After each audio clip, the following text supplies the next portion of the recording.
តើគោលដៅជីវិតមានសារៈសំខាន់យ៉ាងណាចំពោះយើងទាំងអស់គ្នាយើងច្បាស់ណាស់ត្រូវការគោលដៅជីវិតមួយឲ្យច្បាស់ពិតប្រាកដយើងទាំងអស់គ្នាអាចមានគោលដៅ1 2ប៉ុន្តែដាច់ខាតយើងមិនអាចមានគោលដៅ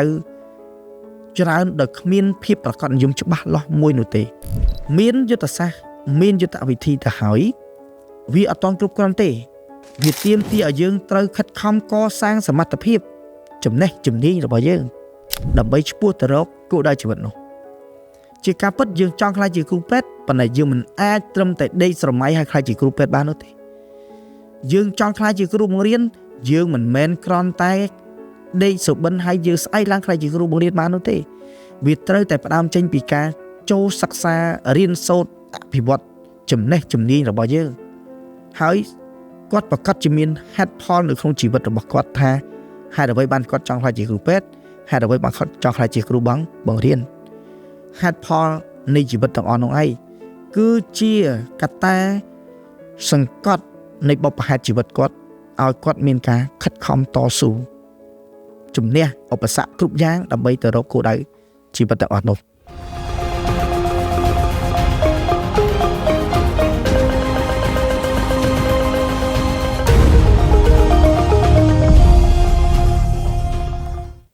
ជាបឋមខ្ញុំបកករណាខ្ញុំបាទសូមក្រាបថ្វាយបង្គំព្រះថេរានុថេរៈគ្រប់ព្រះអង្គជាទីសក្ការៈសូមគោរពសម្ដេចទ្រង់អាដាមលោកជំទាវលោកស្រីពិសេសបងប្អូនយុវជនជាទីគោរពរាប់អានថ្ងៃនេះខ្ញុំបាទពិតជាមានកិត្តិយសចូលខ្លួនមកចែករំលែកជាទស្សនៈគំនិតក្រោមប្រធានបទដែលខ្ញុំយល់ឃើញថាមានសារៈសំខាន់ចំពោះយើងទាំងអស់គ្នាគឺប្រធានបទនៃការរៀបចំគោលដៅជីវិតនិងផ្លូវអាជីពយើងអាចចោទជាសំណួរសួរថាតើហេតុអ្វីបានជាយើងចាប់បាច់ត្រូវរៀបចំគោលដៅជីវិតហើយតើគោលដៅជីវិតមានសារៈសំខាន់យ៉ាងណាចំពោះយើងទាំងអស់គ្នាបើជាការពិតខ្ញុំអាចជំរាបជូនទស្សនិកជនជាពិសេសបងប្អូនយុវជនឲ្យបានជ្រាបថាការរៀបចំគោលដៅជីវិតពិតជាមានតម្លៃធំណាស់សម្រាប់យើងទាំងអស់គ្នាគោលដៅជីវិតជាក្តីសុបិនជាក្តីប្រាថ្នាមួយដែលយើងចង់បាននាពេលអនាគតវាអាចជាកត្តាជំរុញឲ្យយើងមានការខិតខំប្រឹងប្រែងតស៊ូលះបង់ជំនះគ្រប់ឧបសគ្គវាបានបង្ហាញយើងឃើញនៅក្តីស្រឡាញ់ការលះបង់គ្រប់បែបយ៉ាងប៉ុន្តែជាការពិតណាស់ប្រសិនបើយើងមិនបានគិតពីគោលដៅជីវិតឬក៏មិនបានផ្ដោតទៅលើអ្វីដែលជាដំណើរការដែលឆ្ពោះទៅរកគោលដៅជីវិតជាការពិតណាស់គោលដៅនឹងមិនរងចាំយើងទេខ្ញុំជឿថាអ្នកទាំងអស់គ្នាពិតជាចង់បានអ្វីទៅជាគុណភាពជីវិតរបស់យើងហើយសួរថាតើគុណភាពជីវិតដែលយើងចង់បានជាអ្វីមនុស្សគ្រប់គ្នាអាចចង់បានកិត្តិយសចង់បាននៅទ្រព្យសម្បត្តិចង់បាននៅសុខភាពចង់បាននៅសុខសុភមង្គលនៅក្នុងក្រុមគ្រួសារក៏មានបុគ្គលជាច្រើនណាស់ចង់បាននៅសេចក្តីស្ងប់ផ្លូវអារម្មណ៍ការធ្វើនៅទង្វើណាល្អជាឧទាហរណ៍ជាក់ស្ដែងព្រះពុទ្ធជាម្ចាស់ព្រះអង្គលោកលះបង់នៅទ្រព្យសម្បត្តិកិត្តិយសអំណាចបុណ្យស័ក្តិដើម្បីកសាងខ្លួនឆ្ពោះទៅរកគោលដៅជីវិតរបស់ព្រះអង្គគឺការត្រាស់ដឹងជាព្រះពុទ្ធ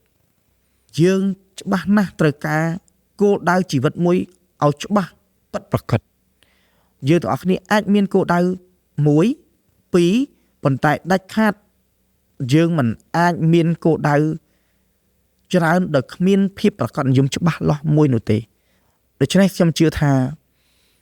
បងប្អូនយុវជនដែលមានវត្តមាននៅទីនេះកំពុងតែតាមដានទស្សនានៅក្នុងកម្មវិធី Belty IU Talk នេះពិតជាចង់បាននៅជោគជ័យនៃជីវិតមួយប្រហែលជាអ្នកខ្លះចង់បានទ្រព្យសម្បត្តិប្រហែលជាអ្នកខ្លះចង់បាននៅអំណាចបុណ្យស័ក្តិទូនាទីប្រហែលជាអ្នកខ្លះក៏ចង់បានខ្លាយទៅជាបញ្ញវន្តដែលរៀនសូត្របានកំពង់ពោះមានចំណេះដឹងចំណេះវិជ្ជាក៏មានអ្នកជាច្រើនណាស់គ្រាន់តែចង់បាននៅសុខភាពល្អ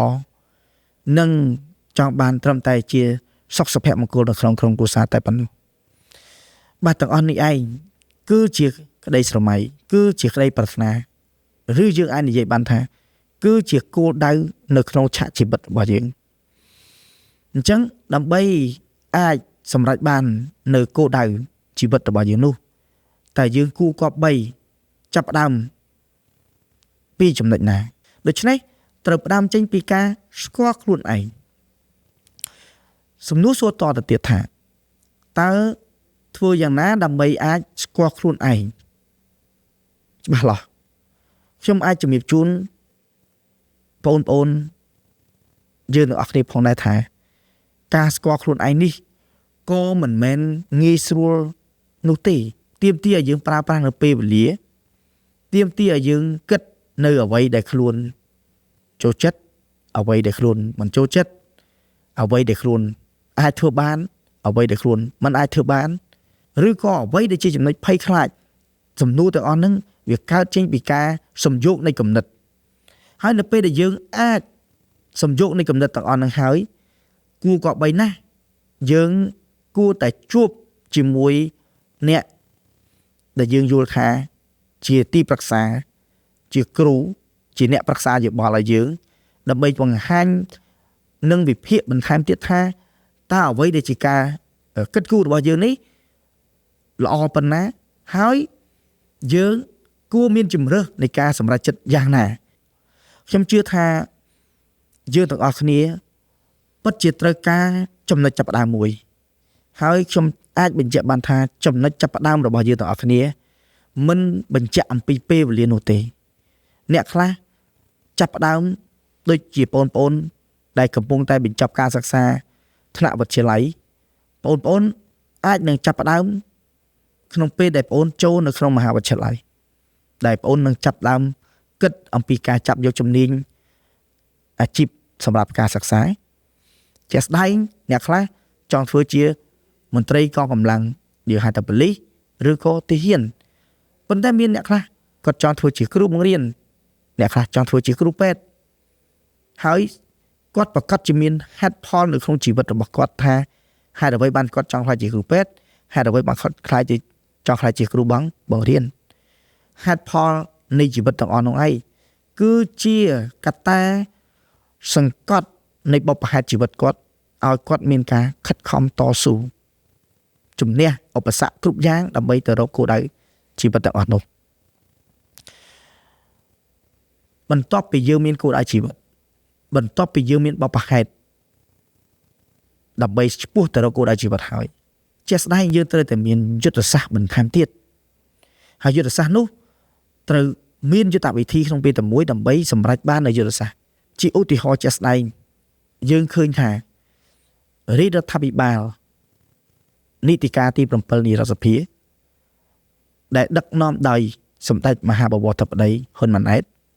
លោកបានដាក់ចេញនៅយុទ្ធសាស្ត្របញ្ចកោណដំណាក់កាលទី1ហើយសំណួរសួរថាហេតុអ្វីបានជាលោកនិងរាជរដ្ឋាភិបាលទាំងមូលសម្រេចដាក់ចេញនៅយុទ្ធសាស្ត្របញ្ចកោណដំណាក់កាលទី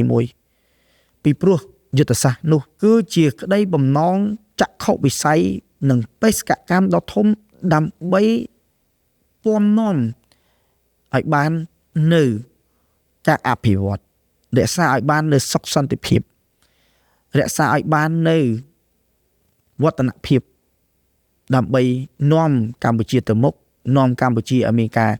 រីកចម្រើនកាន់តែល្អប្រសើរនិងធ្វើឲ្យប្រជាពលរដ្ឋមានជីវភាពធូរធារធ្វើឲ្យសង្គមមានការរីកចម្រើនមានភាពស៊ីវិល័យនិងជំរុញឲ្យកម្ពុជាមានកិត្យានុភាពកិត្តិយសនៅលើឆាកអន្តរជាតិផងដែរការដាក់ចេញនៃយុទ្ធសាស្ត្រនេះគឺពិតជាមានសារៈសំខាន់ណាស់មានយុទ្ធសាស្ត្រមានយុទ្ធវិធីទៅហើយវាអត់ទាន់គ្រប់គ្រាន់ទេវាទាមទារឲ្យយើងត្រូវខិតខំកសាងសមត្ថភាពចំណេះជំនាញរបស់យើងដើម្បីឆ្ពោះទៅរកគោលដៅជីវិតនោះជាការពិតយើងចង់ខ្លាចជាគ្រូពេទ្យប៉ុន្តែយើងមិនអាចត្រឹមតែដេកស្រមៃហើយខ្លាចជាគ្រូពេទ្យបាននោះទេយើងចង់ខ្លាចជាគ្រូបង្រៀនយើងមិនមែនគ្រាន់តែដេកសុបិនហើយយើងស្អែកឡើងខ្លាចជាគ្រូបង្រៀនបាននោះទេវាត្រូវតែផ្ដើមចេញពីការចូលសិក្សារៀនសូត្រអភិវឌ្ឍចំណេះជំនាញរបស់យើងហើយការសិក្សារៀនសូត្រអភិវឌ្ឍចំណេះជំនាញនេះគឺជាគន្លឹះដ៏សំខាន់ណាស់ដើម្បីជំរុញឲ្យយើងកាន់តែខិតចូលទៅដល់គោលដៅជីវិតរបស់យើងហើយការសិក្សាចំណេះជំនាញនេះត្រូវសិក្សាទាំងជំនាញរឹងនិងជំនាញទន់ជាការពិតណាស់បើសិនជាយើង រៀនជំនាញដើម្បីចង់ខ្លាយទៅជាអ្នកជំនាញវិទ្យាសាស្ត្រព័ត៌មានវិទ្យាយើងត្រូវតែរៀនផ្នែកព័ត៌មានវិទ្យាទាំងអស់នោះហើយគឺជាជំនាញរឹងបើយើងចង់ខ្លាយជាគ្រូពេទ្យយើងត្រូវតែរៀនជំនាញចំណេះផ្នែកពេទ្យណាត្រូវឲ្យចេះដឹងថាជំងឺណាមូលហេតុជំងឺការស្វែងរកនៅប្រភពមូលហេតុដែលធ្វើឲ្យមានជំងឺលក្ខណៈនេះហើយគឺជាជំនាញរឹងដែលពិតប្រាកដផ្ដោតទៅលើជំនាញដែលយើងសិក្សាមានបងប្អូនខ្លះសិក្សាជំនាញច្បាប់ដូច្នេះត្រូវតែប្រឹងប្រែងខិតខំសិក្សាស្វែងយល់អំពីច្បាប់វិសាលភាពប្រវត្តិភាពពាក់ព័ន្ធនឹងការកសាងនៅប្រព័ន្ធច្បាប់មួយដែលរឹងមាំដើម្បីជាជំនាញរបស់យើងក្នុងនាមជាអ្នកច្បាប់ប៉ុន្តែទន្ទឹមនឹងការសិក្សាជំនាញច្បាប់នោះយើងក៏ត្រូវមានជំនាញទន់ថែមទៀតដែលជំនាញទន់នោះយើងហៅថាជា soft skill ដែលយើងអាចនិយាយបានថាជាកត្តាលីករជំរុញបន្ថែមជាឧទាហរណ៍ថាតើអ្វីទៅជាជំនាញទន់ជាក់ស្ដែងខ្ញុំកំពុងតែនិយាយខ្ញុំកំពុងតែចែករំលែកនេះក៏ជាជំនាញមួយដែលយើងហៅថាជាជំនាញនៃការនិយាយជាសាធារណៈហើយបង្កប់នៅក្នុងជំនាញនិយាយសាធារណៈនោះក៏ជាជំនាញនៃការធ្វើបទបង្ហាញក៏ជំនាញនៅក្នុងការកសាងនៅទំនុកចិត្តសេចក្តីក្លាហានដែរព្រោះក្នុងពេលតែមួយយើងត្រូវមានជំនាញ2ទៅ3ហ្នឹងប៉ុន្តែក្រៅពីជំនាញបកកែនិយាយមានភាពក្លាហានបកកែបង្ហាញយើងក៏គួរគប្បីត្រូវមានជំនាញផ្នែកការត្រិះរិះពិចារណាយើងហៅថា critical thinking នេះក៏ជាជំនាញទន់ដែរឲ្យចេះថ្លឹងថ្លែងត្រិះរិះពិចារណាដឹងខុសដឹងត្រូវអ្វីគួរធ្វើអ្វីមិនគួរធ្វើក្រៅពីនឹងមានអីមានជំនាញអីផ្សេងទៀតជំនាញនៃការសម្របខ្លួននៅក្នុងក្រុមសម្របខ្លួននៅក្នុងកន្លែងធ្វើការជំនាញភាពជាអ្នកដឹកនាំជំនាញក្នុងការទំនាក់ទំនងជំនាញក្នុងការគ្រប់គ្រងពេលវេលាជំនាញក្នុងការចរចាតស៊ូមតិលក្ខណៈទាំងអស់នេះគឺសុទ្ធតែជាជំនាញទន់ក្រៅពីជំនាញទន់ទាំងអស់ហ្នឹងយើងក៏គួរបន្ថែមជំនាញបន្ថែមមួយចំនួនទៀតដូចជាជំនាញផ្នែកភាសាបរទេសបើទាំងអស់គ្នាស្រឡាញ់ភាសាអង់គ្លេសយើងប្រឹងប្រែងរៀនភាសាអង់គ្លេសបើទាំងអស់គ្នាស្រឡាញ់ភាសាបារាំងឬក៏ភាសាផ្សេងទៀតនៅក្នុងសង្គមកម្ពុជាបាទអនុញ្ញាតឲ្យយើងទាំងអស់គ្នាមានសិទ្ធិមានសេរីភាពក្នុងការសិក្សាទៅតាមអ្វីដែលជាចំណេះចំណង់ដែលយើងចង់សិក្សាក្រៅពីភាសាយើងក៏គួរមានជំនាញផ្នែកកុំព្យូទ័រដែលយើងអាចនិយាយបានថាត្រូវចេះប្រើប្រាស់កុំព្យូទ័រក៏មានបងប្អូនខ្លះយុវជនខ្លះមានចំណាប់អារម្មណ៍ក្នុងការបង្កើតទៅជា content creator ធ្វើជាវីដេអូកាត់តវីដេអូក៏មានបងប្អូនយុវជនជាច្រើនមានចំណាប់អារម្មណ៍ក្នុងការធ្វើ design និងការគ្រប់គ្រងលើបណ្ដាញសង្គមដែលយើងហៅថា social media management នេះទាំងអស់ហ្នឹងសិតតែជាជំនាញដែលមានសារៈសំខាន់ដែលអាចអមជាមួយជំនាញរឹងដើម្បីរុញឲ្យបងប្អូនកាន់តែដើរគៀកជាមួយនឹងគោលដៅនៃជីវិតរបស់បងប្អូនក្រៅពីយើងមានគោលដៅជីវិតហើយយើងមានយុទ្ធសាស្ត្រទៅរកគោលដៅហើយយើងខំកសាងសមត្ថភាពចំណេះជំនាញដូចខ្ញុំបានជំរាបអំបញ្ញមិញថាដើម្បីទៅរកគោលដៅហើយយើងគូគប្បីត្រូវគិតដល់ដំណាក់កាលទី4នេះគឺត្រូវតែមានវិន័យត្រូវតែមានភាពអត់ធ្មត់ហើយត្រូវតែមានស្មារតីឆន្ទៈមុតមមក្នុងការដោះស្រាយឧបសគ្គនៅបញ្ហាដែលបងប្អូនប្រកាសជាជួបក្នុងដំណើរការនៃការដើរទៅរកគោលដៅនៃជីវិតនោះចាស់ស្ដែងជាឧទាហរណ៍តូចមួយថាបើយើងចង់ឡើងលើកំពូលភ្នំខ្នងផ្សារយើងទាំងអស់គ្នាប្រកាសជាបានភ្លក់នៅរសជាតិនៃបទពិសោធន៍ទាំងរាងកាយទាំងអារម្មណ៍ទាំងឆន្ទៈស្មារតីជំនះគ្រប់ឧបសគ្គទើបអាចបានទៅដល់កំពូលភ្នំខ្នងផ្សារដែលយើងមើលឃើញនៅទិដ្ឋភាពទេសភាពដ៏ស្រស់ស្អាតប៉ុន្តែមុនពេលដែលយើងទៅដល់ទេសភាពដ៏ស្រស់ស្អាតនោះយើងបានជួបនៅព្រឹត្តិការណ៍និងស្ថានភាពយ៉ាងណាខ្លះពេលខ្លះដើរទៅជួបភ្លៀងផ្លូវរអិលមានបន្លាណា ងងឹតលក្ខណៈហើយការឡើងភ្នំគឺមានកលុកកលៈខ្ពស់ទាបដែលជាកត្តាបង្ហាញថានៅក្នុងឆាកជីវិតរបស់យើងគ្មានឡើយភាពសុខស្រួលមួយជីវិតក៏គ្មានឡើយល្អគ្រប់ពេលខ្លះក៏យើងមានគេហៅថាជារសជាតិជីវិតជូរចាប់តែក៏មានពេលខ្លះផ្អែមល្ហែមក៏មានពេលខ្លះរីករាយតែក៏មានពេលខ្លះសោកសៅ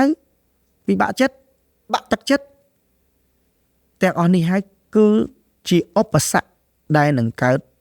នៅក្នុងដំណើរការនៃការឆ្ពោះទៅរកគោលដៅនៃជីវិតរបស់យើងទាំងអស់គ្នាដូច្នេះដើម្បីជំនះឧបសគ្គទាំងអស់នោះបានយើងគួរគប្បីត្រូវទី1ត្រូវតែមានវិន័យលើខ្លួនឯងវិន័យនេះគឺជាកត្តាដ៏សំខាន់ដែលធ្វើឲ្យយើងក្លាយទៅជាបុគ្គលដែលរឹងមាំបុគ្គលដែលមានតម្លៃបុគ្គលដែលទទួលបានការគោរពទទួលស្គាល់ក៏ដូចជាបុគ្គលដែលមានគុណភាពដូច្នេះសូមឲ្យមានការអត់ធ្មត់ដើម្បីអាចសម្រេចបាននូវជោគជ័យនៅក្នុងជីវិតនៅក្នុងគោលដៅរបស់យើងតែបើយើងខ្វះការអត់ធ្មត់យើងនឹងកើតចេញជាលទ្ធផលយើងបោះបង់ដោយសារយើងហត់នឿយពេកដោយសារយើងឈឺចាប់ពេកឬក៏យើងបោះបង់ដោយសារយើងខ្លាចឬក៏យើងបោះបង់ដោយសារយើងខ្វះនូវជំនឿតាំងចិត្តរបស់យើងទៅមុខ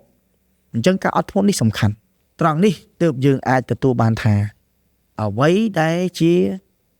ការរៀបចំគោលដៅជីវិតនិងផ្លូវអាជីពនេះពិតជាដើរតួនាទីយ៉ាងសំខាន់សរុបជារួមថាអ្វីដែលយើងយកមកទាំងអស់នេះហើយយើងត្រូវតែយកអង្គន់ជាផែនការសកម្មភាពជាផែនការប្រចាំថ្ងៃផែនការប្រចាំសប្តាហ៍ផែនការប្រចាំខែផែនការប្រចាំឆ្នាំដើម្បីឲ្យយើងអាចស្វ័យសិក្សាខ្លួនឯងផងដាក់ជាគោលដៅសម្រេចផងហើយក៏យើងអាចដឹងអំពីបញ្ហាប្រឈមនានាដែលត្រូវដោះស្រាយផងការដាក់ចេញនៅផែនការគឺធ្វើឲ្យយើងចំណេញពេលធ្វើឲ្យយើងចំណេញនៅថវិកាធ្វើឲ្យយើងអាចដឹងថាពេលណាដែលយើងអាចជួបនៅហានិភ័យពេលណាដែលយើងត្រូវការអ្នកជួយពេលណាដែលយើងគួរតែពង្រឹងលើខ្លួនឯងនេះគឺជាកត្តាដ៏សំខាន់ដែលខ្ញុំផ្ដល់ជូន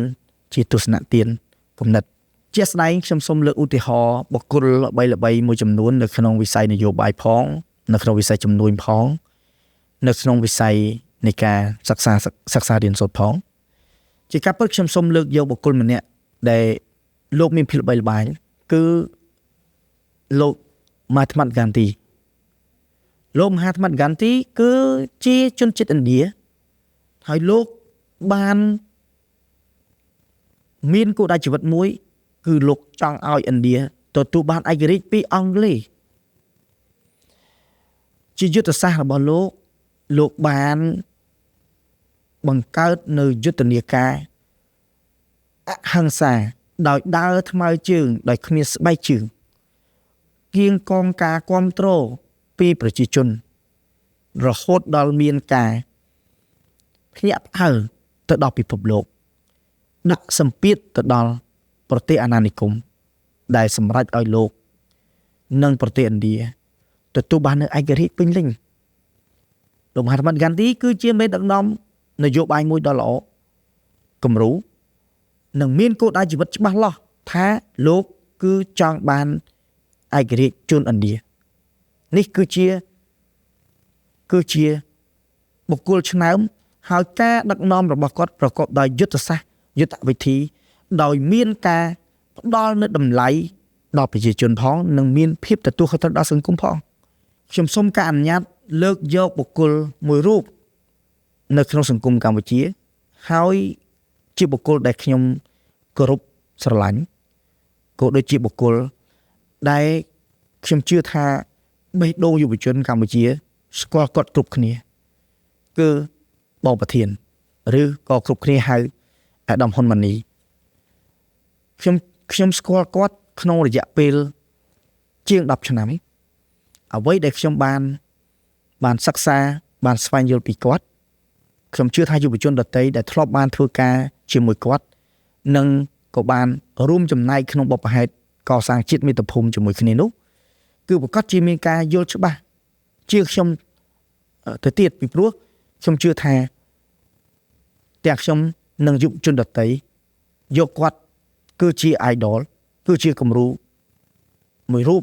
ដែលយុវជនខ្មែរយើងអាចធ្វើបានខ្ញុំឃើញថាគាត់គឺជាមេដឹកនាំយុវជនជាប្រធានដឹកនាំស្ថាប័នជាមេដឹកនាំដែលមានភាពទទួលខុសត្រូវក្នុងសង្គមហើយអ្វីដែលគាត់មានដែលខ្ញុំ reflect ឬក៏សំយោគចេញពីអ្វីដែលយើងចែករំលែកនៅពេលថ្ងៃនេះគឺគាត់មានគោលដៅធំបំផុតសម្រាប់ខ្លួនគាត់សម្រាប់សង្គម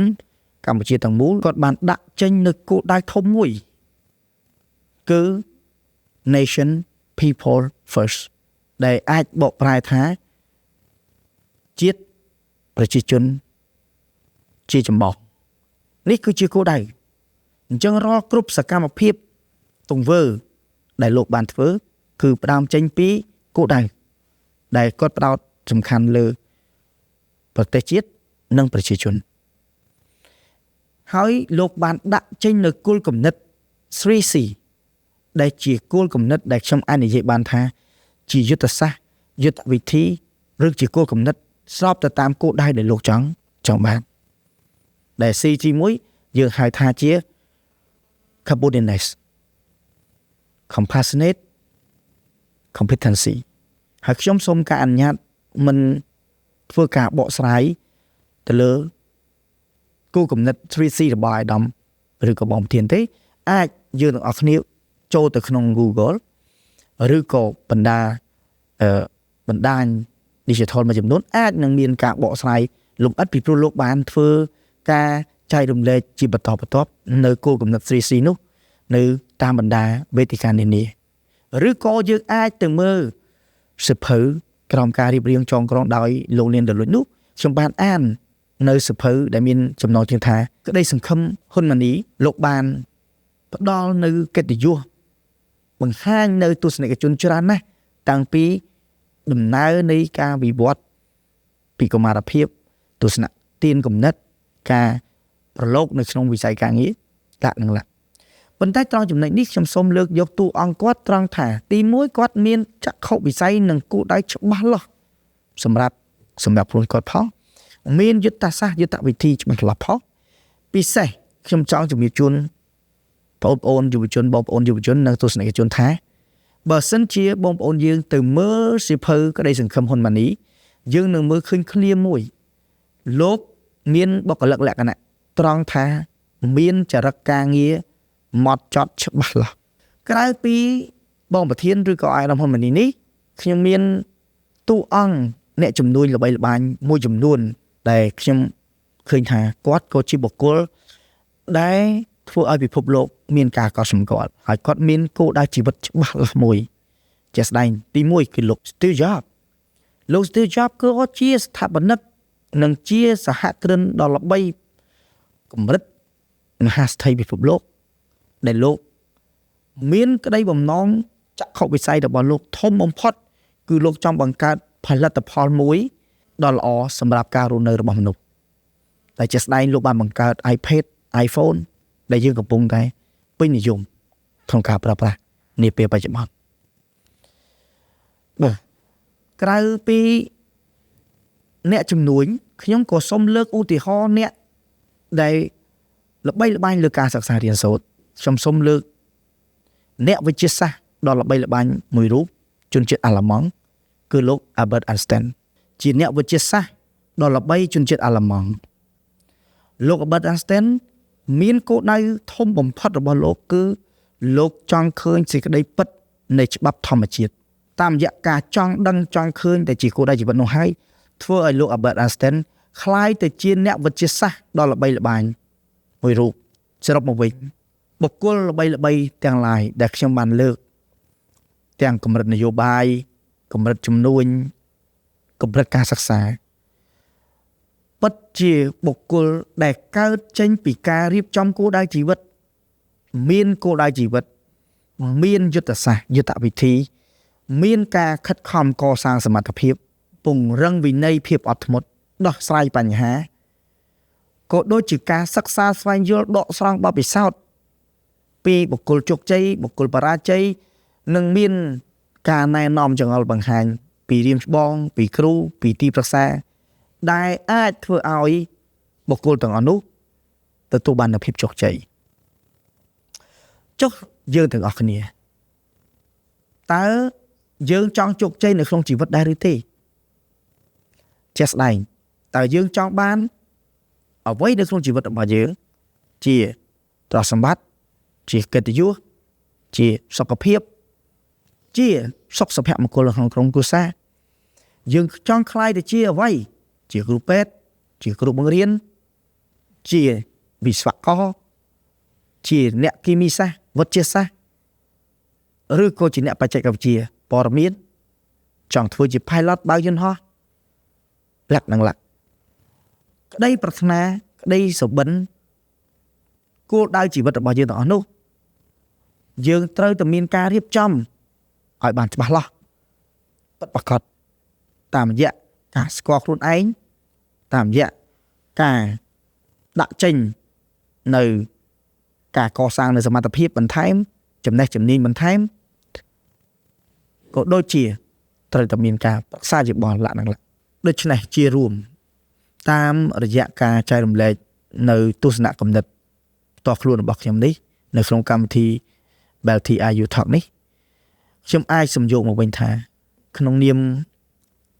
ជាគ្រូបង្រៀនមួយរូបក៏ដូចជាយុវជនមួយរូបខ្ញុំសូមលើកទឹកចិត្តដល់យើងទាំងអស់គ្នាជាយុវជនសូមគិតគូរឲ្យបានច្បាស់លាស់អំពីជីវិតរបស់ខ្លួន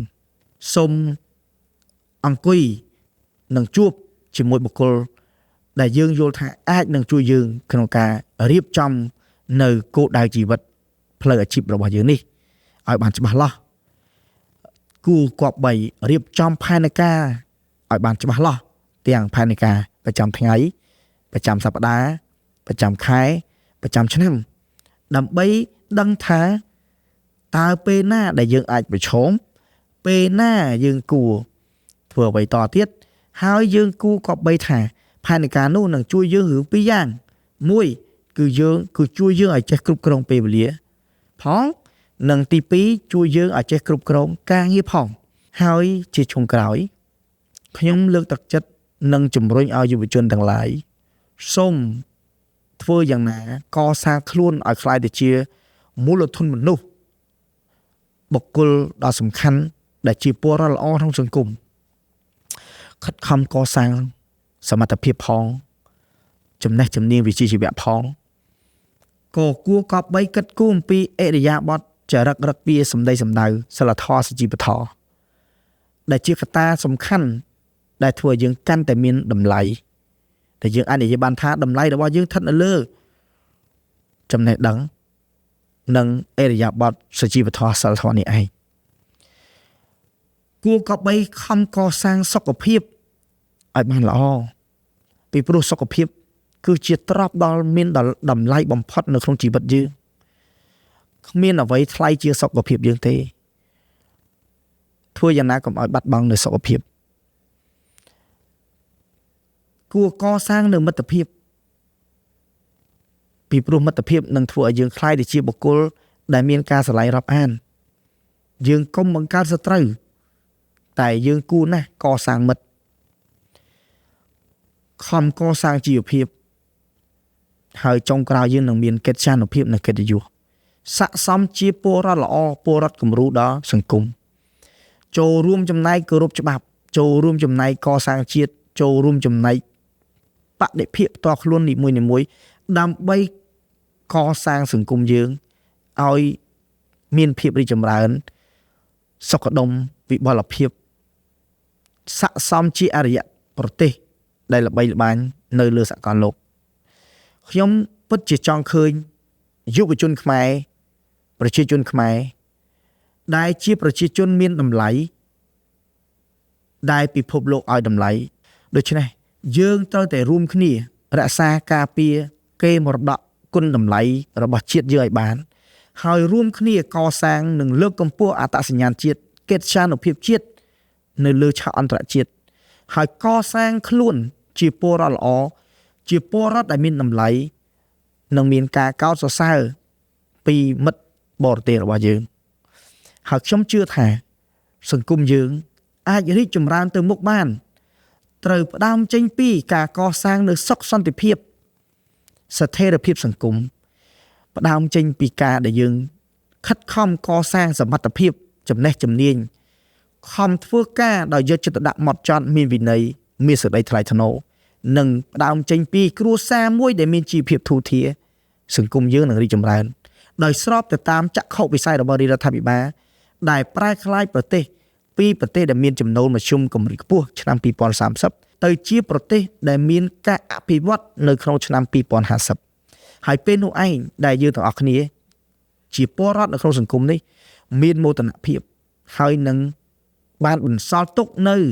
កេរមរតកល្អដល់មនុស្សជំនាន់ក្រោយរបស់យើង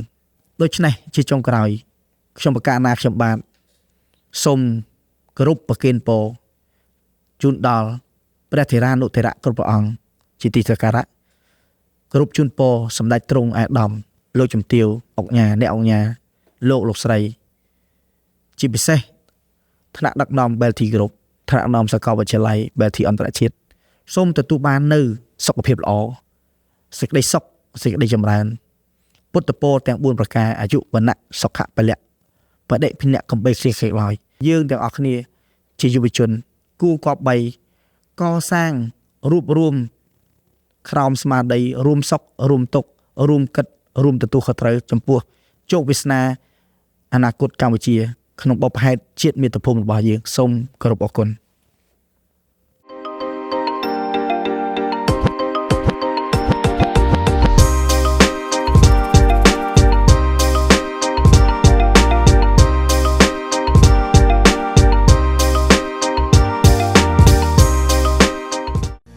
Belty International University, the future of global leaders.